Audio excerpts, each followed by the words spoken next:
नमस्कार, मैं हूं रविंद्र जैन और आप देख रहे हैं मुंबई मास टाइम्स। आइए देखते हैं आज की मुख्य खबर। डाटा हा चुकीचा दिल्याचा अपॉलॉजी त्यांनी केलेली आहे।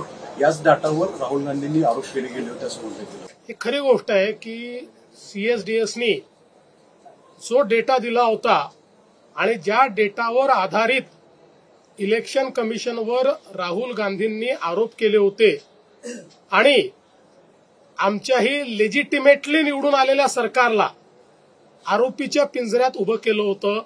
आज सीएसडीएसनी त्या संदर्भात ट्विट करून आमचे आकडे चुकीचे होते याबद्दल माफी मागितलेली आहे आणि ते सगळे आकडे परत घेतलेले आहेत।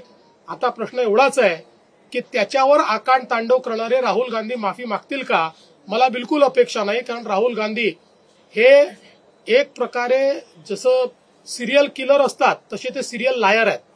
त्याच्यामुळे ते रोज खोटं बोलतील, याच्यानंतरही हेच आकडे ते मारतील, जिच्याबद्दल माझ्या मनात शंका नाही। पण जनतेच्या समोर मात्र आज या ठिकाणी हे स्पष्ट झालेलं आहे।